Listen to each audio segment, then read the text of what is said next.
तेनो भुनक्तु सह वीर्यं करवावहै तेजस्विनावधीतमस्तु मा विद्विषावहै।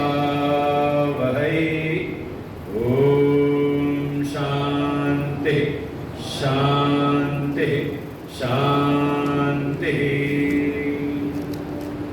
अखण्डमण्डलाकारं व्याप्तं येन चराचरं तत्पदं दर्शितं येन तस्मै श्रीगुरवे नमः।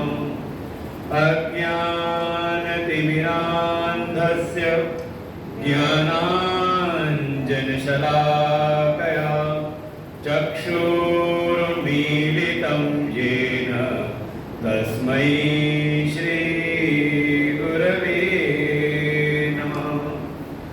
गुरुर्ब्रह्मा गुरुर्विष्णु गुरुर्देवो महेश्वर गुरुर्साक्षात् परं ब्रह्म तस्मै श्रीगुरवे नमः। त्वमेव माता च पिता त्वमेव बन्धुश्च सखा त्वमेव विद्या द्रविणं त्वमेव सर्वं मम देवदेव। गजाननं भूतगणाधिसेवितं कपिध्वजम्बूफलचारुभक्षणम् उमासुतं शोकविनाशकारकं नमामि विघ्नेश्वरपादपङ्कजम्। नारायणं नमस्कृत्य नरं चैव नरोत्तमं देवीं सरस्वतीं व्यासं ततो जयमुदीरये। सानन्दमानन्दवने वसन्तम् आनन्दकन्दं हतपापवृन्दं वाराणसीनाथमनाथनाथं श्रीविश्वनाथं शरणं प्रपद्ये। श्रीविश्वनाथं शरणं प्रपद्ये।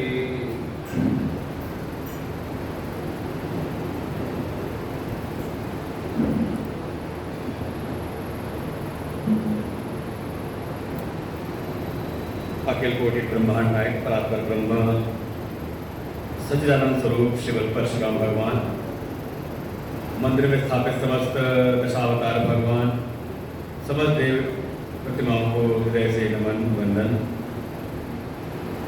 परमात्मा के यह अभिन्न स्वरूप प्रातः स्मरणीय परम श्रद्धेय परम वंदनीय अनंत श्री भूषित श्री सद्गुरुदेव भगवान के चरणों में कोटि नमन।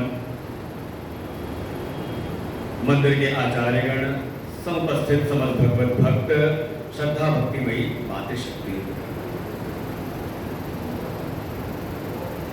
मनुष्यों का जैसा दृष्टिकोण है, एक बात तो विचारनी है कि ये जो हमें चर्म चक्षु प्राप्त हुए हैं इसकी उतनी महिमा नहीं है। महिमा है कि इसके पीछे का देखने का दृष्टिकोण कैसा है।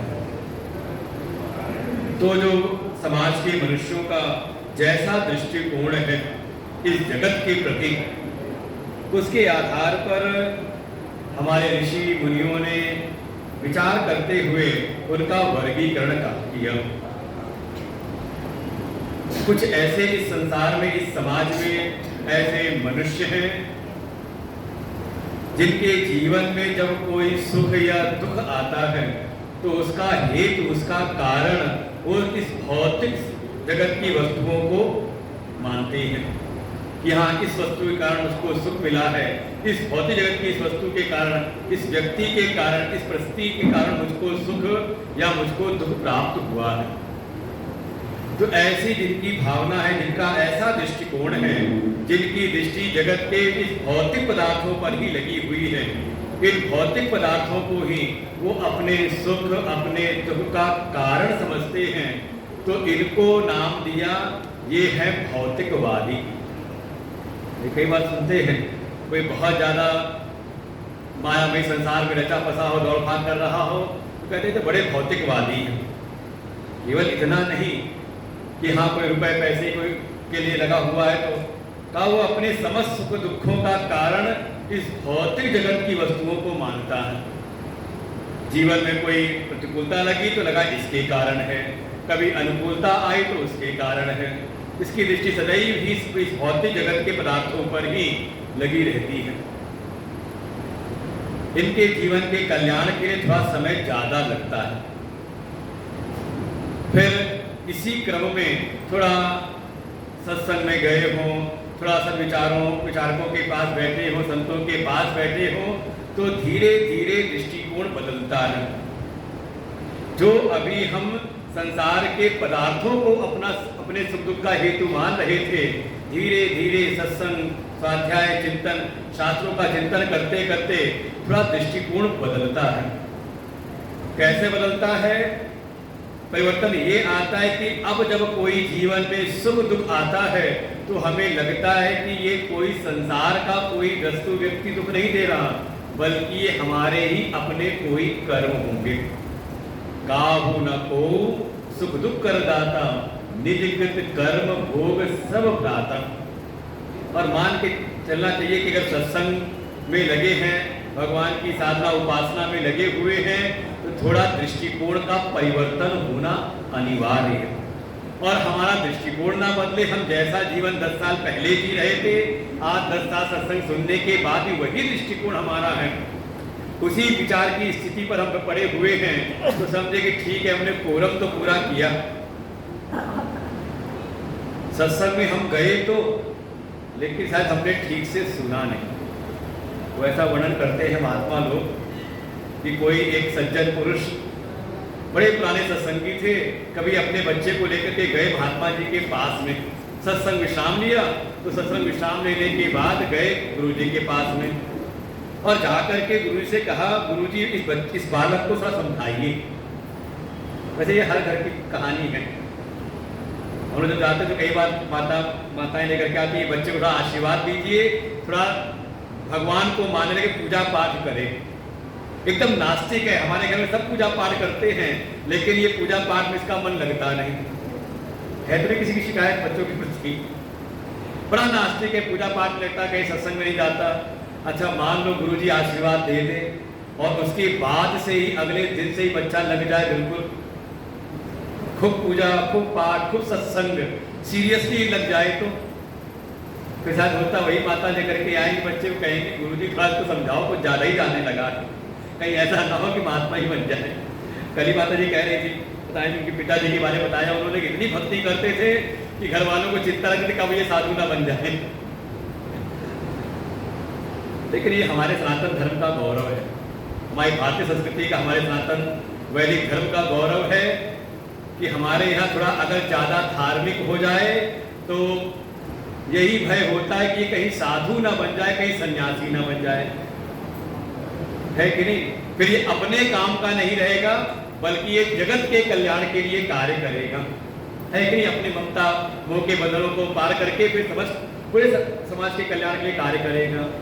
लेकिन यही जो दूसरे धर्म वाले विधर्मी हैं, जो उनके यहाँ अगर कोई ज्यादा धार्मिक हो जाए तो समाज को फिर खतरा बनने की संभावना रहती है कि कहीं ऐसा ना हो धमाका हो और फटने में उसका भी नाम आ जाए। ये वास्तविकता है कि समझने की बात है। तो कोई सज्जन थे, अपने पुत्र को लेके गए गुरुजी के पास, गुरुजी इसको समझाइए, सत्संग में आने लगा है, ये रोज सत्संग में आने लगा है। तो गुरुजी ने कहा तुमने तो कहा था कि थोड़ा नास्तिक है, थोड़ा ये आस्तिक हो जाए, इसकी सत्संग में रुचि हो जाए, तो अच्छी बात है, तुम भी सत्संग में आते हो, सालों से आ रहे हो, तुम्हारा बच्चा भी आने लगा है। तो उन सज्जन पुरुष ने कहा, अरे ऐसी कोई बात नहीं है, मैं तो सत्संग में आता हूँ, ये सुनता भी है। मतलब समझ केवल सत्संग में आने को मतलब सत्संग में आना ही नहीं, पहले दिन ही कहा था सत्संग में आए हैं तो सत्संग का श्रवण भी करें और फिर जो कुछ हमने सुना है, यहाँ तो केवल सुनना है, और जब हम यहाँ से निवृत्त होके अपने घर गए, अपने कार्यों से निवृत्त हुए, तो कुछ देर बैठ करके जो जो सत्संग में सुना है उसका हम मनन भी करें। और मनन करते हुए कोई अगर एक अच्छी बात भी समझ में आई हो, पकड़ में आई हो, तो उसको अपने जीवन में धारण भी करें, तब समझो कि सत्संग का कार्य पूरा हुआ है। केवल सत्संग में आए और कथा सुनी और चले गए और फिर अगले दिन आए, फिर ऐसे चलता रहा, तो समझे कि अभी सत्संग श्रवण हुआ नहीं। ये तीनों जब घटित हो तब होता है सत्संग का श्रवण भी, मनन भी और धारण भी। तो थोड़ा अगर कोई सत्संग का श्रवण करता है, धीरे धीरे दृष्टिकोण में परिवर्तन तो आता ही आता है। जो अभी हम भौतिक पदार्थों पे दृष्टि थी कि इसकी वजह से हमें दुख मिला, धीरे धीरे आता है कि वास्तव में दुख देने वाला बाहर का कोई नहीं, बल्कि हमारे ही कोई कर्म है। जिसने जैसे कर्म किए हैं उसको वैसा उसको फल प्राप्त होता है। जैसे कल भी कहा था, ये बाहर के संसाधन हमें लगता है कि इससे सुख मिलने वाला है, लेकिन इसी संसार में हम देखें तो यहाँ ऐसे बहुत हैं कि जो जो हमने कल्पना की है वो सारे संसाधन उनको प्राप्त है, लेकिन फिर भी जीवन में दुख है। और कल तो एक दृष्टांत भी दिया था, इशारा समझ गए थे आप सब लोग कि किसको कह रहे हैं। नाम नहीं लिया था हमने, लेकिन आप लोग नाम लेने लगे थे। अब एक थोड़ा इस जगत को देखें, आजकल के एक रोग है मनोरोग, और उसके चिकित्सक भी होते हैं, मनोचिकित्सक, साइकेट्रिस्ट। अच्छा, कभी सुना है कि गांव देहात में कोई मनोचिकित्सक हो? छोटे मोटे शहरों में भी चिकित्सक ऐसे और सब रोगों के, शरीर के रोगों के तो आपको गली मोहल्ले हर जगह, नुक्कड़ पे हर जगह आपको क्लिनिक मिल जाएगा। लेकिन मनोचिकित्सक छोटे मोटे गांव नगर में तो बहुत धुंधले दिखाई देते हैं, लेकिन आप चले जाओ बड़े बड़े महानगरों में तो आपको जगह बहुतायत दिखाई दे जाएंगे कि हाँ मनोचिकित्सक वहां दिखाई दे रही है। लगता है कि जितना ज्यादा वो संपदाएं उनकी बढ़ती चली गई, ये मन की चिंताएं भी साथ साथ बढ़ गई उनकी। ये कभी मन में भ्रांति ना लाना कि संसार के पदार्थ बहुत बढ़ जाएंगे, संपदाएं बढ़ जाएंगी तो हम सुखी हो जाएंगे। का ये बाहर की संपदाएं सुविधाएं दे सकती हैं, लेकिन मन की चिंताओं का नाश नहीं कर सकती। उसके लिए तो केवल एक ही उपाय है, सत्संग में आकर के अपने हम दृष्टिकोण को परिवर्तित करें, अपनी भ्रांतियों को मिटा करके थोड़ा सन विचारों को अपने भीतर लेकर के आए। लगता है कि हाँ हमारे कर्म ही हमारे सुख दुख में हेतु हैं, तो ऐसे मनुष्यों को कहा ये कौन है? तो कहा ये कर्मवादी है। वो उनकी दृष्टि हर क्षण ही अपने कर्मों को सुधारने में लगी रहती है। यहाँ तक कि संसार में कुछ पाना भी हो तो उनके मन में आता है क्या उपाय करें। हम लोग पास भी आकर के कई बार जो भगत जगत होते हैं वो आके ही कहते हैं, गुरुजी ऐसा ऐसा संकट है, ऐसी ऐसी मन में इच्छाएं कामनाएं हैं, कौन सा उपाय करें? आया ना करने की भावना। उनको लगता है कि बाहर से नहीं बल्कि हमें कोई अपने कर्म में सुधार करेंगे, कोई विशेष कर्म हमें पता चल जाए, कोई विधि विधान, तो शायद उस तरह से हमें हमारी मनोकामनाओं की प्राप्ति हो जाएगी। तो इनको कहा कर्मवादी। ये कर्म पर विश्वास करने वाले हैं, प्रारब्ध पर विश्वास करने वाले हैं, का ये दूसरे प्रकार के हैं। धीरे धीरे इसी में कुछ और अगर विचार अगर बढ़े तो समझ में आता है कि ये जितने भी कर्म हैं ये कर्म अपने आप में जड़ है। भाई कोई भी क्रिया जब कोई करेगा तब तो होगी ना, अपने आप स्वतः प्रारंभ होता नहीं। तो जो जड़ है तो वो कर्म का फल कैसे दे? तो ठीक है हमें अपने कर्मों के द्वारा फल की प्राप्ति होती है, लेकिन कर्मों का भी तो कोई नियंता होगा ना, कर्मों का भी तो कोई अध्यक्ष होगा ना जो कर्मफल को देने वाला है। है कि नहीं? भाई किसी संस्थान में भी अनेकों लोग काम कर रहे हैं, तो सबको क्या अपने कर्म का फल स्वतः मिल रहा है? का वहां पर भी एक कोई विभाग है जो सबका कार्य देखते हुए उनको कर्म के जो भी समुचित जो भी उनका है उनका वेतन वो दे रहा है, कर्म फलों को दे रहा है। किसी ने एक जो व्यवस्था बनी हुई है, किसी ने उससे बढ़ के अच्छा काम किया तो उसको प्रोत्साहन के लिए कोई पुरस्कार भी दे रहा है, प्रोत्साहित कर रहा है। और शायद किसी ने अपने नियम का, अपनी विधि विधान का, अपने अनुशासन का पालन नहीं किया तो उसको दंड भी देने वाला है। तो धीरे धीरे एक विचार मन के भीतर आता है कि ये कर्म क्या स्वतंत्र है अपना फल देने के लिए, या ये कर्म भी किसी के अधीन है। तब शास्त्रों में अगर चिंतन करें तो वहां पर फिर विचार आता है ईश्वर तत्व का। समझे? ईश्वर जो माया की उपाधि धारण किए हुए हैं, जो सगुण हैं, लेकिन उनकी आकृति नहीं, आकार नहीं, उनको कहा गया सगुण निराकार। और देखिए सबसे ज्यादा मानने वाले इसी को हैं। सगुण साकार को मानने वालों की संख्या बहुत कम है। अपने सनातन धर्म के अंतर्गत भी सगुण साकार को मानने वाले बहुत कम हैं। होता है कोई वेद कोई मानने वाले हो, लेकिन साकार को नहीं मानते, लेकिन वो भी सगुण निराकार ईश्वर को मानते हैं। और इसको मानने वाले केवल हमारे सनातन धर्म ही नहीं, अन्य पंथ में भी जो है वो इसी को मानते हैं। उनका भी यही है कि वो जो ईश्वर है, जो परमेश्वर है, जो उसको नाम देते हैं, उनका मानना भी ये कि वो सगुण तो है, उसमें दया है, करुणा है, वो सबके कर्मों का कोई देखता है और उसके अनुरूप फल देता है। तो उसमें गुण तो है, लेकिन उसकी कोई आकृति नहीं है। इसीलिए कई बार जो ज्यादा मूर्ति पूजा करते तो कहते ये बुद्ध परस्त है, ये शब्द हाँ, इसलिए ज्यादा कहते मंदिरों को उन्होंने तोड़ा। और कई बार लगता है लोगों का ऐसा बताते हैं कि संभाव है, रखो संभाव रखो, सब एक ही है। हम पूछे जितने भी हमारे बड़े बड़े मंदिर हैं उनसे सटा करके क्यों बनाया अपना उन्होंने? क्या जगह की कोई कमी थी? कोई कमी थी कि हाँ जगह नहीं थी, कहीं मजबूरी में वहां बनाना पड़ा? लेकिन कहीं ना कहीं धारणा यही थी कि मूर्तियों का खंडन करो, क्योंकि हमारे धर्म में, हमारे पंथ में मूर्ति का कोई विचार नहीं है। इसलिए द्वेष पूर्वक मूर्तियों का खंडन किया और अपने अपना जो स्थान था बनाया वहां पर तोड़ करके। लेकिन एक बात तो है, ईश्वर को मानने वाले हैं, लगता है कि ईश्वर ही कर्म फल का अध्यक्ष है, कर्म फल के नियंता हैं, और हम जो भी कर्म करते हैं उसका फल हमें ईश्वर की ओर से ही प्राप्त होता है। कर्तुराज्ञा प्राप्यते फलम कर्म किम परम कर्म तज्जड़म। कर्म तो अपने आप में जड़ है, परतंत्र है, वो तो ईश्वर है, करता है, कर्म फल के करता है, उनकी इच्छा से कहाँ हमें कर्म फल प्राप्त होता है। तो जिनके भीतर आया ईश्वर की भावना, देखो हर एक सब आपको दिखाई देगा। जैसे आपके परिवार में कई बार आप कहते हो कि नास्तिक है, लेकिन फिर भी वो अपने कर्म को ठीक प्रकार से करता है, मेहनत करता है, परिश्रम करता है, नियम का पालन करता है। तो कौन किस स्तर पे है समझ जाओ कौन है वो, कहाँ कर्मवादी है। आपको ईश्वर पर विश्वास है तो आप ईश्वरवादी हो गए, है कि नहीं? ये सब के सब वर्ग हैं। आपको समाज में, परिवार में दिखाई देगा।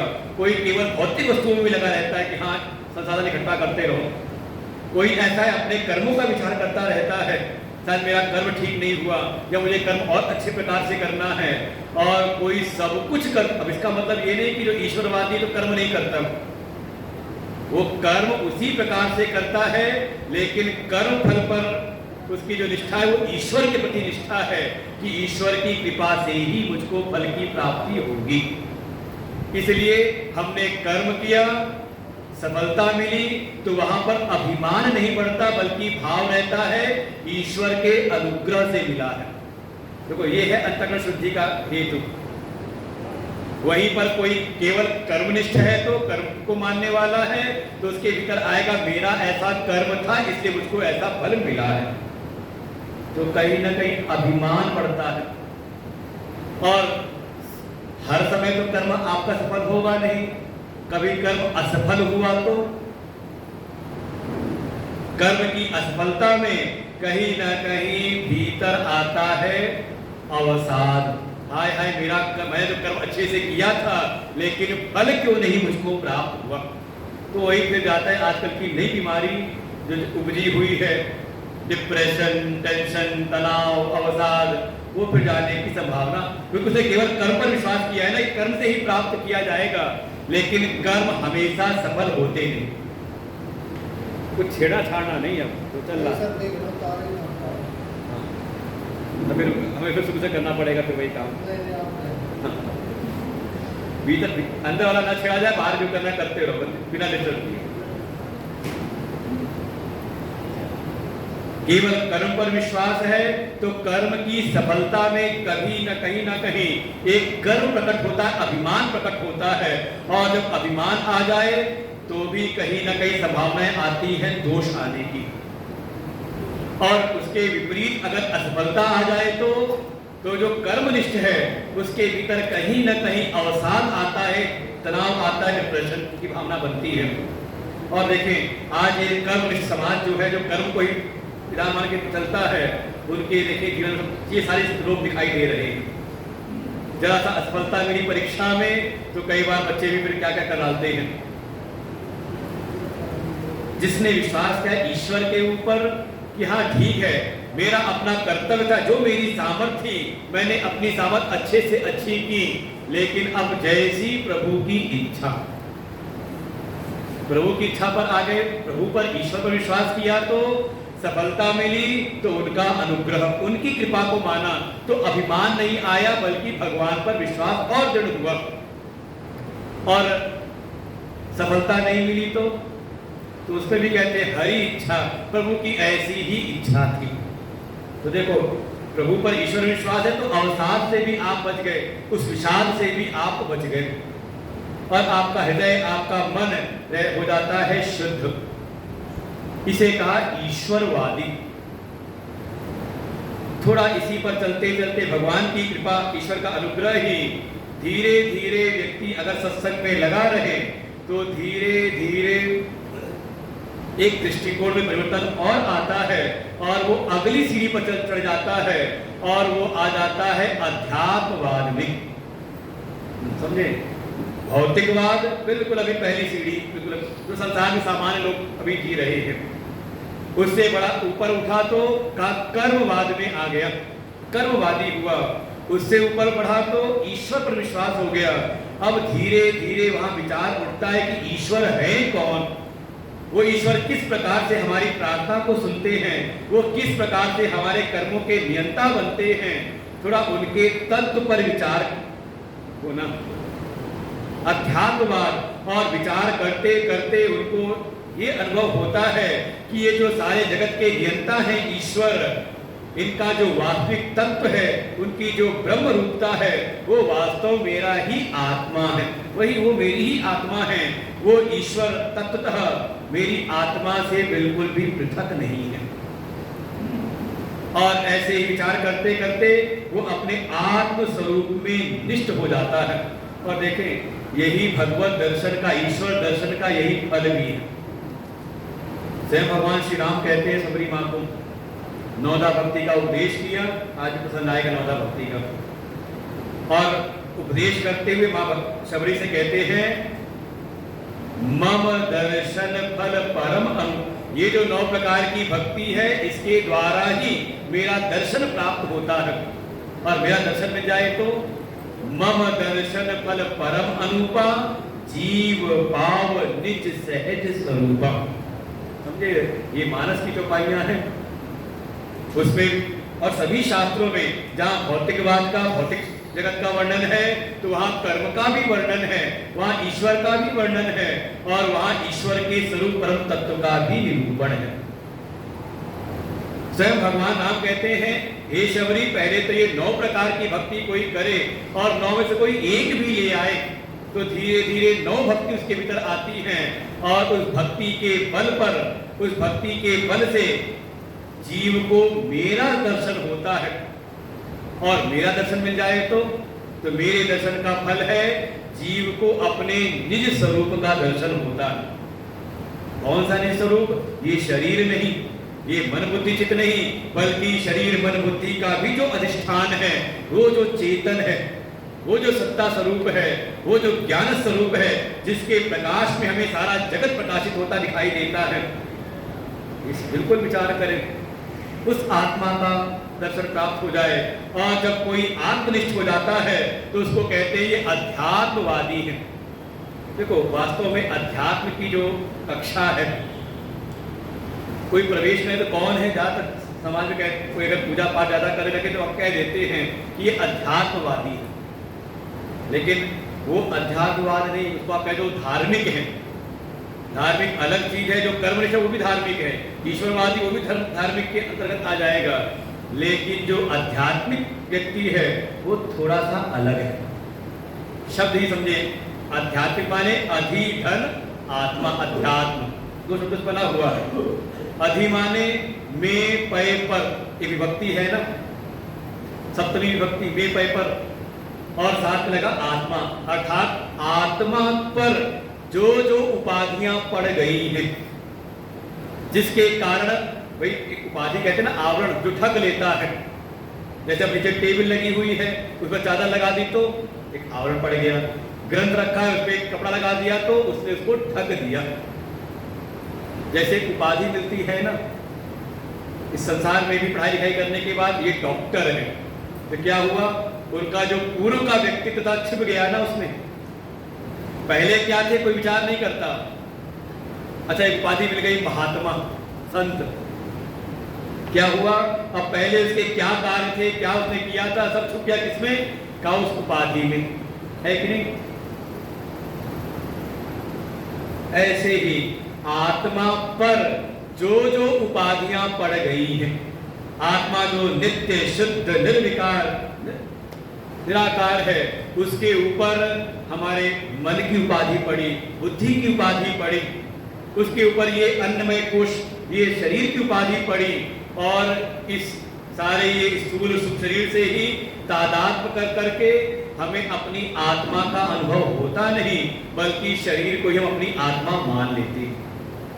तो जो इस आत्म तत्व का विचार करने के लिए अपनी एक एक उपाधि को, अब वेदांत की कक्षा में जाए तो वहां शरीर त्रय, 3 प्रकार के शरीर का विचार करते हैं, वहां पे 3 अवस्थाओं का विचार होता है, वहां 5 कोशों का विचार होता है कि 5 खोल पड़ गई हैं आत्मा पर। एक एक परत को किनारे करते जाओ। जैसे पहले एक वो होती थी, एक जिसे सूप बनता है, अब तो पता नहीं प्रायः बताओ, सूप पछोड़ने का क्या, फटकारने का आता था, क्या बोलते हैं यहाँ पर? छाछ कहते हैं। हाँ, छाछ कहते हैं। वो पहले पुराने उसमें सूप बोलते थे। साधु स्वभाव कैसा हो? कहा सूप स्वभाव हो। कैसे? कहा जो काम का उसको रखे और बाकी उड़ा दे।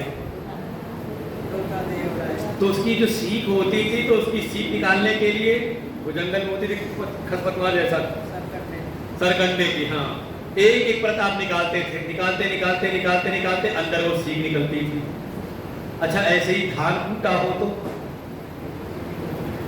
अब मिल तो थी नहीं पहले तो घर में कूटा जाता था धान, तो पहले धान कूटा तो ऊपर की जो खोल है, जो हाथ पर रगड़ते फंसती है, चुभती है, का वो भूसी उसकी निकल गई। लेकिन अभी उसके ऊपर एक खोल और भी है, अगर वो अंदर वाली सफेद सफेद जो खोल है, अगर वो ऊपर नहीं छूटी तो चावल ठीक से नहीं पकता, वो लगता है दांत में का, उसको भी कूटा जाता है। कूटते कूटते अंदर वाली भूसी, तो ऊपर की सारी परतें जब निकलती तो अंदर से चावल निकलता है। तो ऐसे ही जो विचार की कक्षा में आकर के, विचार के सत्संग में आकर के एक एक अपने खोल को विचार करे कि ये जो शरीर है ये मैं नहीं, क्योंकि शरीर तो निरंतर बदलता रहता है, लेकिन मैं नहीं बदलता। इसके भीतर, अच्छा, शरीर भी चलता है किससे? का प्राण के द्वारा। इसके भीतर एक प्राण रूप है, तो क्या प्राणी आत्मा है?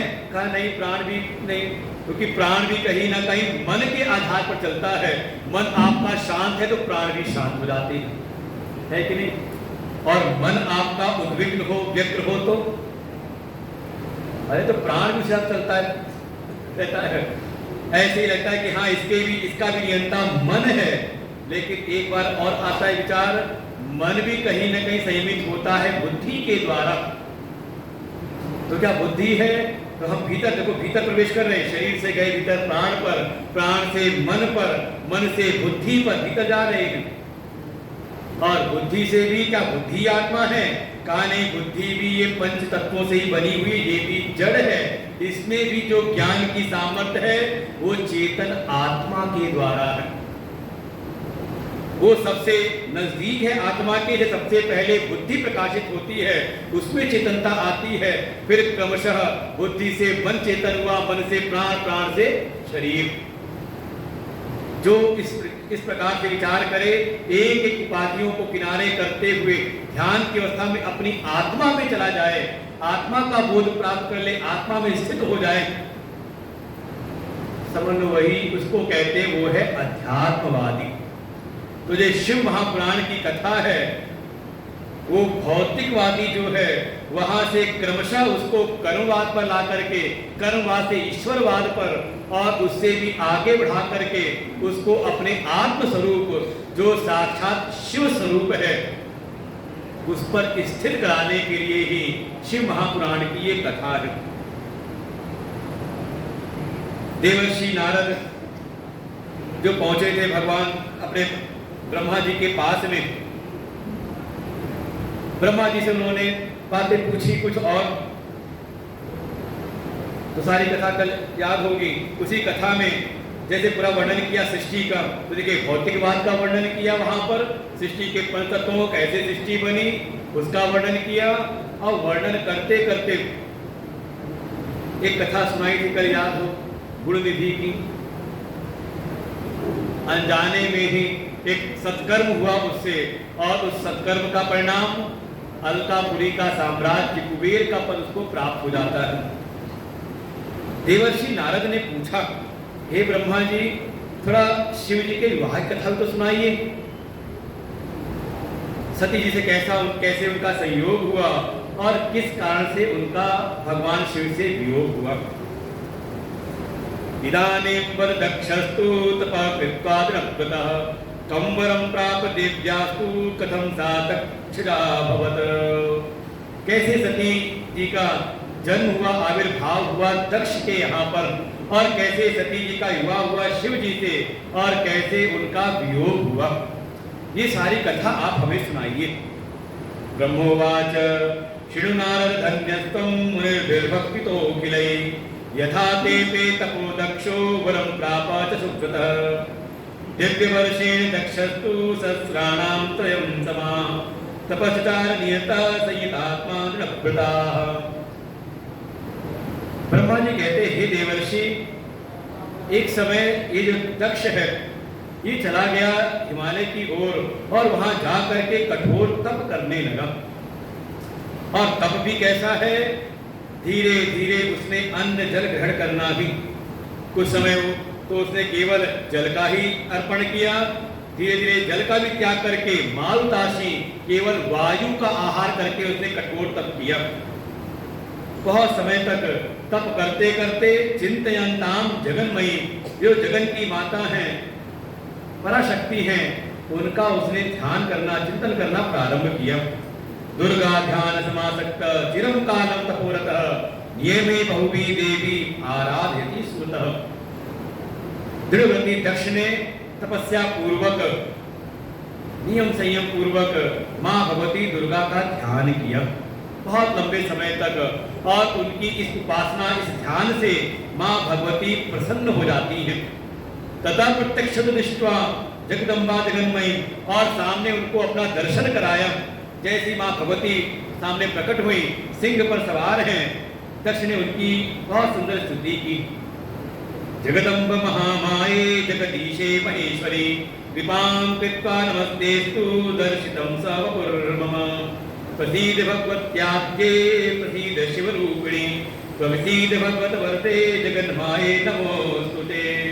बारंबार मां भगवती की स्तुति की, उनसे प्रार्थना की, हे देवी आप उस पर अपनी कृपा करिए। माँ भगवती ने कहा, हे दक्ष, मैं तुम्हारी तपस्या से, तुम्हारी शक्ति से परम प्रसन्न हूँ। तुम जो चाहते हो तो मुझसे मांग लो। ना अदेयम विद्यते, इस संसार में कुछ भी ऐसा नहीं जो तुमको ना दे सकूं। तुम अपना मनोवांछित जो वरदान चाहते हो, वरम वृणीश्वर, मुझसे अपना वरदान मांगो। जब ऐसी बात कही और सामने जब देखा माँ भगवती का सुंदर रूप है, मन के भीतर भाव आया। दक्ष ने कहा, हे देवी, मैं आपसे और क्या मांगू? आपके दर्शन करके मैं कृतार्थ हो गया हूँ। आप बस इतनी कृपा करो कि आप मेरे यहाँ कन्या के रूप में अवतार लो। आपका सुंदर रूप देख करके मैं परम मोहित हूँ। मैं चाहता हूँ आप जैसी मुझको कन्या की प्राप्ति हो। आप मेरे घर कन्या रूप में अवतार लीजिए। और तो और तस्मान मम सुता भूत्वा हर जाया भवान, मेरे यहाँ आप कन्या के रूप में अवतार लीजिए।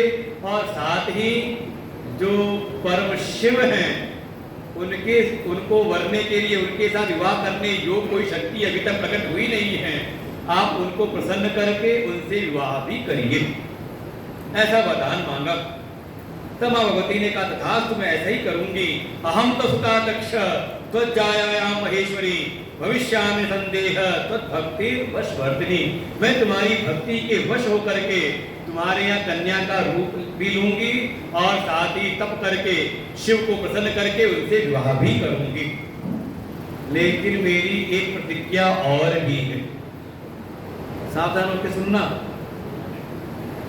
दक्ष ने कहा, देवी ऐसी कौन सी प्रतिज्ञा? तो देवी ने कहा, यदा भवान मयि पुनर्भवेन मंद आदर तदा देहं त्यक्षेयं सत्यम स्वात्मन्यस्म्यत वेतरम। देवी ने कहा, हे दक्ष, जैसा तुमने वरदान मांगा है वैसा मैं प्रकट तो होंगी, तुम्हारे यहाँ कन्या बन करके जन्म तो लूंगी, लेकिन कभी भी तुमने अगर मेरा निरादर किया, तुमने मेरा तिरस्कार किया, तो उसी क्षण मैं वो देह त्याग करके अपने आत्म रूप में वापस आ जाऊंगी। इसीलिए भगवान को विराजमान करो तो सावधान भी रहना चाहिए। भगवान जो भी आपके इष्ट हैं, जो भी देव हैं या देवी हैं, वो बिल्कुल भक्तों के वश होकर के, प्रेम के परवश होकर के वो आते तो हैं, लेकिन अगर कोई उनका तिरस्कार करे, निरादर करे, उनकी उपेक्षा करे, तो वैसे ही वो देव फिर अपने स्थान को चले भी जाते। इसलिए देवताओं को बसाया है घर में, मंदिर में स्थापित किया है, तो उनके फिर पूरे रहन सहन, उनकी पूरे कहते सेवा की जिम्मेदारी भी लेनी पड़ती है। और बिल्कुल जैसे हमें समय समय पर कोई ना कोई उपचार चाहिए होता है, तो ऐसे ही जो देवता भी स्थापित है उनको भी उपचार चाहिए होता है। आपने अगर उनको चेतन माना है तो, और आपने चेतन नहीं माना उनको, तो फिर जड़वत बैठे रहते हैं। हमें भूख लगती है तो भाव ये आए कि हाँ हमारे इष्ट को भी भूख लगी होगी, उनका भी हम ध्यान रखें हर समय। अच्छा, हमें कूलर पंखे की आवश्यकता है, एसी की आवश्यकता है, तो भगवान गर्मी में बैठे रहें, तो उनको भी आवश्यकता है। देखो यही है प्रेम का भाव। जो जो भोग, देखो भक्त का भाव है कि जो जो भोग उसे लगता है कि मुझे आवश्यकता है, तो मन में आए क्या प्रभु को नहीं चाहिए ये चीज। हमें वस्त्र है तो कभी हम भगवान को भी वस्त्र अर्पण करें। हमें अगर भूख लगती है तो कुछ दाल चावल खाना पड़ता है, तो भगवान के भोग के लिए भी हम व्यवस्था करें, तो समझ भक्ति पक्की है। और अगर आप उनकी सेवा का ध्यान, भाई देखो उपेक्षा किस प्रकार से, केवल उपेक्षा का मतलब निकाल के बाहर कर देना ही नहीं। आप किसी के घर जाओ, रहो, और वहां आपका ध्यान न रखा जाए तो लगता है कि नहीं, उपेक्षित महसूस होते कि नहीं होते। और उपेक्षित महसूस हो तो जल्दी जल्दी अपना सा सामान बटोरते, कहते जा रहे हैं अपने। तो ऐसे ही देवता भी हैं। माँ भगवती ने कहा, मैं आऊंगी तो, लेकिन अगर तुमने कभी भी मेरा निरादर किया, तिरस्कार किया, तो उसी क्षण मैं फिर अपने स्वरूप में वापस भी चली जाऊंगी। दक्ष ने कहा, देवी मैं ध्यान रखूंगा। ऐसा कहकर के माँ भगवती तो अंतर ध्यान हुई। इधर जो दक्ष हैं, दक्ष का विवाह होता है। दक्ष प्रजापते तात शृणु मे परमं वचः याच पंजन्यस्यांग रम्या प्रजापते असिक्नीनाम पत्नीत्वे प्रदेश प्रतिगृह्यताम।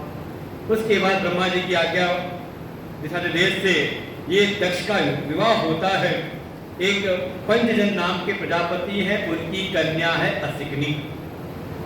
उससे विवाह हुआ दक्ष का, और धीरे धीरे इनके यहाँ पर आसतस्याम सुपत्न्याम च हिरण्याम सप्तपि हर्यस्य संज्ञायुतम अयुतम दक्ष पुत्रान अजीजनत। उनके आयुत पुत्र हुए। कितने हुए? ये संख्या है। अयुत माने 10,000, एक एक करके 10,000 पुत्र हुए, और सबके समान संज्ञा नाम हुआ हर्यश्व।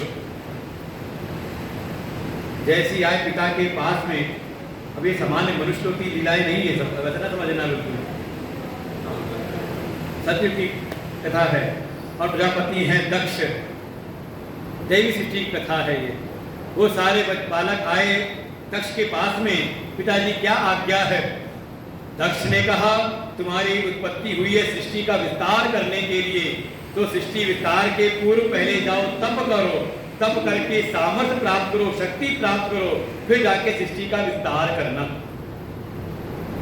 जैसे मान लो आपका बालक हो जाए तो घर बच्चा हुआ, क्या करते हो?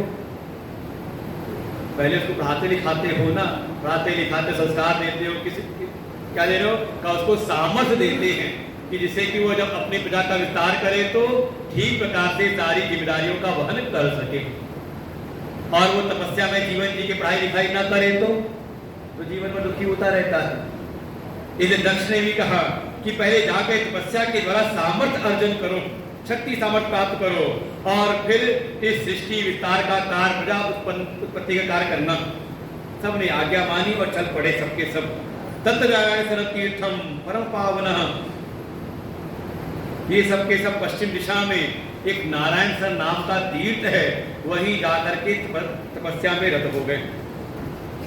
सिंधु नदी का तट है, समुद्र से मिल रही सिंधु नदी, वहीं पर जाकर के तपस्या करने लगे। अरे तपस्या करते करते, अब तपस्या कोई करे तो हृदय तो निर्मल होता ही होता है। बड़े निर्मल मन के सब बालक है, तपस्या में लगे हुए हैं। इधर भ्रमण करते करते निकले देवर्षि नारद। उनकी नजर पड़ी, इतने सुंदर बालक, इतने निर्मल हृदय के बालक, तो चल के इनको कुछ उपदेश देता हूँ। और देवर्षि नारद वहां पहुंच गए। सारे बालकों ने प्रणाम किया, देवर्षि आए हैं। देवर्षि नारद ने पूछा, तुम सब इतने अबोध बालक को इतनी कठोर तप किस लिए कर रहे हो? सब ने बताया कि पिता की आज्ञा हुई है, सृष्टि का विस्तार का कार्य करना है, प्रजा उत्पत्ति का कार्य करना है, इसीलिए पहले तप के द्वारा हम शक्ति सामर्थ्य को उत्पन्न कर रहे हैं। देवर्षि ने कहा, अच्छा सृष्टि कार्य के लिए तप कर रहे हो, तपतः सृष्टि हेतवे, मैं समझ, अच्छा इसके लिए कर रहे हो, लेकिन तुम सृष्टि कार्य करना तो चाहते हो, लेकिन क्या तुम्हें सृष्टि के तत्व का पता है? सृष्टि के ओर छोर को तुमने जाना है? सृष्टि के आदि अंत को तुमने जाना है? उन्होंने कहा ना, अभी तो हमने नहीं जाना। तो देवर्षि ने कहा, आदृष्ट्वा तम भुवं सृष्टिम कथम कर्तुम समुद्यतः। जब तुमने अभी सृष्टि के ओर छोर को ही नहीं जाना, उसके आदि अंत को ही नहीं जाना, बिना देख करके तुम सृष्टि की उत्पत्ति के कार्य में कैसे लगोगे? फिर तुम्हें तो अनेकों प्रकार के विघ्न मिलेंगे। तो सारे बालकों ने कहा, फिर देवर्षि हम क्या करें? कहा, पहले उसके ओर छोर को, उसके सात तत्व को तुम पहले जानो। तो उन बालकों ने कहा, हम कहाँ जाएंगे ढूंढ जानने के लिए? अगर आप ये बातें पूछ रहे हो तो आपको तो ज्ञात होगी ही, तो आप ही हमें उपदेश को नहीं कर देते। देवर्षि ने कहा, बिना दीक्षा दिए, बिना मेरा कोई शिष्य बने तब तक नहीं बनता, तब तक मैं उपदेश नहीं करता हूँ। वैसे परंपरा पहले यही थी, कथा तो सुनने के पहले जब कोई भागवत सुनता था तो पहले आचार्य से दीक्षा लेता था। पहले शिष्य तो बनो, जिससे कम से कम श्रद्धा भाव तो हो मेरे प्रति। तो देवर्षि ने कहा, भाई पहले मेरे शिष्य तो बनो, उसे दीक्षा तो लो। उन्होंने कहा, हाँ ठीक है। और फिर सारे जितने 10,000 बालक थे, सबको देवर्षि ने संन्यास की दीक्षा दे दी, और संन्यास की दीक्षा दे करके फिर निवृत्ति के मार्ग में लगा दिया। कुछ दिन बाद एक खबर मिली दक्ष को, अरे उसको तो बड़ा दुख मिला, अरे मेरे अबोध बालकों को ये देवर्षि नारद ने सन्यासी बना दिया, सन्यास के मार्ग लगा दिया, इसे ठीक नहीं किया, बड़ा उसको दुख हुआ। लेकिन पुनः ब्रह्मा जी के कहने पर पुनः इसका एक विवाह हुआ। एक प्रजापति हैं, वीरण है, उनकी कन्या है, नाम है वीरणी, उनसे पुनः विवाह हुआ और फिर इनके यहाँ भी 1000 पुत्र उत्पन्न हुए। उनका नाम रखा सबलाश्व, पहले थे हर्यश्व, इनका नाम रखा सबलाश्व। पिताजी क्या आज्ञा है? सारे बालकों ने पूछा। दक्ष ने कहा सृष्टि का विस्तार करना है, इसलिए पहले जाओ तप करो और तप करके शक्ति सामर्थ्य मिले तो फिर प्रजा का विस्तार करना। ये सारे जो सबलाश्व अपने बड़े भाई हर्यश्व का ही मार्गदर्शन करते हुए ये भी पहुंच गए वहीं पश्चिम तट पर। जा करके वहीं पर नारायण नामक तीर्थ में कठोर तप करने लगे। अरे तप करते हुए नजर इन पर फिर पड़ गई, देवर्षि नाम की दृष्टि पड़ी। अरे बड़े सुंदर बालक हैं, बड़े बोध बालक हैं, निर्मल हृदय वाले हैं, चलो चलता हूँ उनके पास में। और उनके पास जा करके फिर वही सारी बातें की। और जब वो सबके सब इनकी बातों से मोहित हुए तो उनको भी सन्यास के मार्ग पर निकाल दिया। जाओ तुम भी अपने बड़े भाइयों के ही मार्ग का अनुसरण करो। जैसे ये सबलाश भी चले गए सब सन्यास के मार्ग पर, अब तो ये सूचना मिली दक्ष को, तो दक्ष बड़ा कुपित हुआ, बड़ा क्रोध उसको आया। चुप क्रोध तुभ्यम दक्षो असो दुष्टो अयमिति चाब्रवीत। और दक्ष ने मन ही मन कहा ये जो देवर्षि नाद है अत्यंत ही दुष्ट है, मेरे अबोध बालकों को सन्यास के मार्ग में लगा दिया। इधर देवर्षि नाद के मन में आया बच्चों को तो लगा दिया है सन्यास के मार्ग पर, भगवत प्राप्ति के मार्ग पर, चलो जरा इनके पिताजी को भी उसी मार्ग पर लगाता हूँ। इसी भावना के साथ में आ गए दक्ष के सामने। और यहाँ दक्ष पहले से भरे पड़े थे क्रोध में। जैसे ही सामने देखा देवर्षि को, दक्षुवाच कितम किम कृतम ते अधम श्रेष्ठ साधुनां साधुलिंगत भिक्षो मार्गो भगाना वही दर्शितो असाधुकारिणाम। अरे अधम, हे दुष्ट नारद, तुमने केवल व्यर्थ ही साधुओं का वेश धारण कर रखा है, बाकी तुम्हारे सारे कार्य तो असाधुओं वाले हैं। तुमने मेरे अबोध बालकों को तुमने भिक्षा के मार्ग में लगा दिया। अभी जिन्होंने ठीक प्रकार से अपने कर्तव्यों का पालन करके अभी ऋणों से उऋण नहीं हुए थे, जो ऋण है देव ऋण, पितृण और ऋषि ऋण, इनसे उऋण हुए बिना ही तुमको सीधे लगा दिया तुमने सन्यास के मार्ग में। तुमने ठीक किया नहीं। जाओ मैं तुमको शाप देता हूं, तुम इतने दुष्ट हो, ऐसे ही तुम साधुओं का वेश बना के इधर भ्रमण करते रहते हो। जाओ मैं तुमको शाप देता हूं, तुम कहीं पर ज्यादा देर कहीं टिक करके रहो ही मत। पदम लोकेश में स्थिरम, इस लोक में तुम्हारे पैर कहीं पर स्थिरता से न रहे। 2 घड़ी से ज्यादा तुम कहीं पर टिको ना। ये तो शाप दिया। मन का ये भाव था दक्ष का कि ये देवर्षि कहीं जाकर के रहते हैं, उपदेश करते हैं, तो कहीं ना कहीं कोई इनकी बातों से मोहित होकर आगे निकलता है। जब देवर्षि कहीं पर टिकेंगे नहीं 2 घड़ी से ज्यादा, तो यहाँ तो 7 दिन का 9 दिन भी कथा सुनाओ, ज्यादा किसी पर फर्क पड़ता नहीं। 2 घड़ी में कितना फर्क पड़ेगा। तो ना तो कहीं ये टिकेंगे और ना कोई इनके मार्ग में पड़ेगा आगे। लेकिन इधर जो देवर्षि हैं उन्होंने बड़ी प्रसन्नता से उस शाप को स्वीकार कर लिया। उनको लगा तो वरदान मिल गया मुझको। शापम प्रतिग्रहीत त्वं स मुने निर्विकार भी, बिना निर्विकार हुए, कोई मन में विकार नहीं, उस शाप को देवर्षि ने धारण कर लिया, स्वीकार कर लिया कि ये तो कहीं ना कहीं उपकार ही हुआ है। अभी तो क्या है, गति तीव्र है नहीं, तो एक ही स्थान पर बहुत दिनों तक रहना पड़ता है, तो ज्यादा प्रचार प्रसार नहीं हो पाता। अब तो बढ़िया ये वरदान दे दिया कि 2 घड़ी ज्यादा कहीं पर टिकूं नहीं, जितना ज्यादा मैं चलूंगा, जितना ज्यादा भ्रमण करूंगा, उतना ही ज्यादा ये भगवत भक्ति के मार्ग का प्रचार प्रसार होगा। इसलिए उसको स्वीकार कर लिया। इसके उपरांत पुनः फिर ये दक्ष के यहाँ पर एक एक करके 60 कन्याओं का जन्म होता है। ये 60 कन्याओं में ही 10 कन्याएं जो थी इनका विवाह कर दिया धर्म के साथ में। ददौ दशता दक्षो धर्माया विधिवन्मुने, जो धर्म है धर्म के साथ उनका विवाह किया। 13 कन्याओं का त्रयोदश कश्यपाय मुनये देव दवे कहा 13 कन्याओं का विवाह किया कश्यप ऋषि के साथ में। और समझे यही 13 पत्नियां हैं कश्यप की। 2 का नाम सुनते हैं हम, दिति, अदिति, ऐसी दनु है, नाम सुना हो कद्रु का, वित्ता का। इनकी इन्हीं 13 पत्नियों से ही ये सारी जितनी भी योनियां उत्पन्न हुई हैं, चाहे मनुष्य की हो, देवता हो, दैत्य हो, दानव हो, सर्प हो, वृक्ष हो, पशु पक्षी, सबके सब इन्हीं से ही। ये 13 कन्याएं कश्यप ऋषि की सब संतानें हुई, सबकी सब। फिर इसी में 27 कन्याएं थी जो 27 नक्षत्र थे, उनका विवाह कर दिया एक साथ चंद्रमा के साथ में, चंद्रमा की पत्नियां हुई। 2 का विवाह किया अंगिरा ऋषि के साथ में, 2 का विवाह किया किशास से, 5 का विवाह कर दिया तारक्ष के साथ। जो 1 बच गई, कहीं पर ऐसा वर्णन है केचिद वदन्ति ताम ज्येष्ठाम मध्यमाम चापरे शिवाम सर्वानंतरजाम केचिद कल्पभेदा त्रयम च सतम। कहीं पर ऐसा वर्णन आता है कि सबसे बड़ी कन्या थी वो, कहीं पर वर्णन आता है कि नहीं मध्यम बीच वाली कन्या थी, मझली कन्या थी, कहीं वर्णन आता है कि सबसे छोटी कन्या थी।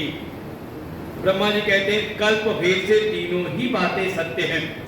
नाम है सती, सबसे छोटी मानो चाहे बड़ी मानो, इन्होंने देवताओं के द्वारा प्रेरित होकर के इन्होंने एक कठोर तप किया, नंदा व्रत किया।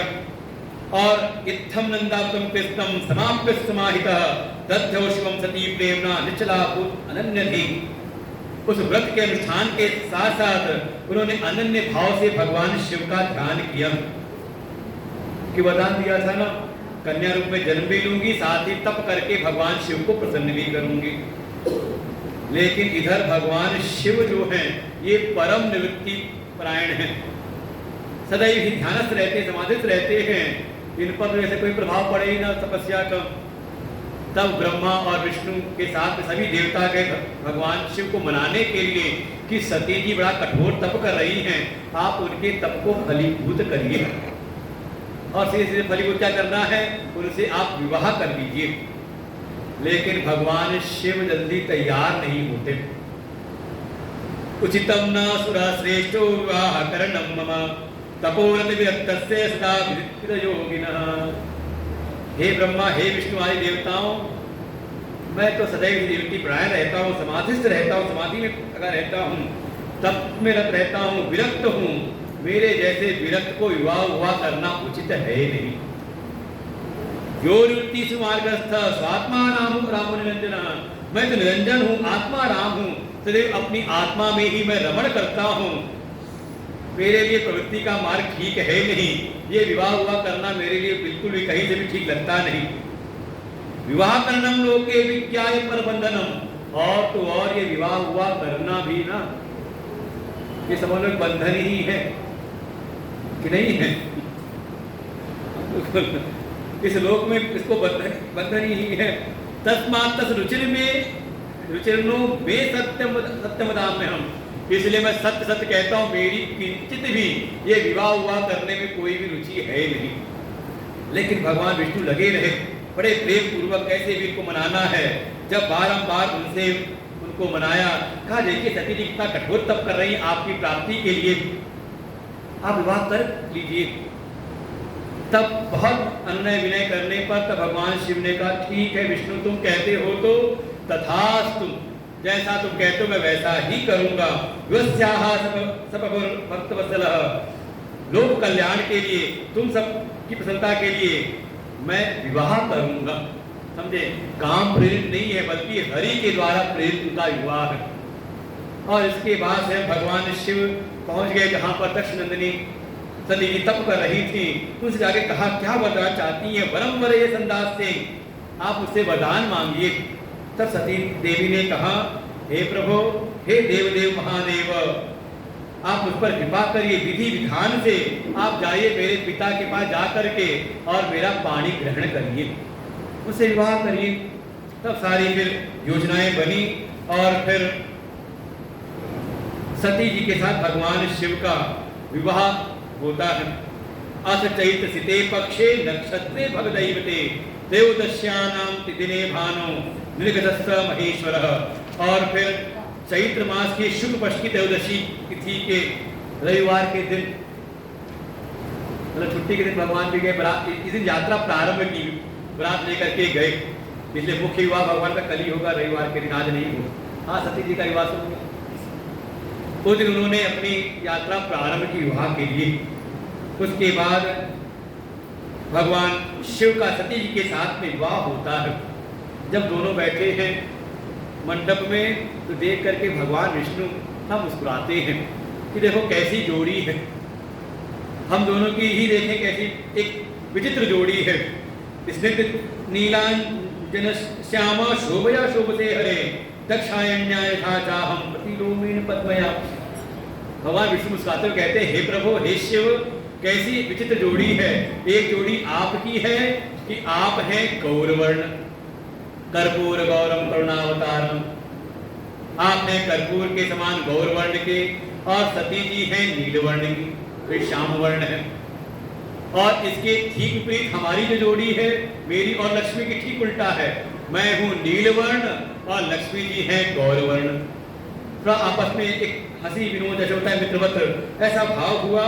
उसके विधि विधान से भगवान शिव का सती जी के साथ विवाह होता है। विवाह के बाद कैलाश की ओर यात्रा की और बहुत समय तक सती जी का भगवान शिव के साथ आनंद विहार होता है। बड़े प्रेम पूर्वक भगवान शिव की सेवा में संलग्न रहती है सती जी। एक दिन की घटना। ओम नमः शिवाय, ओम नमः शिवाय, ओम नमः शिवाय, ओम नमः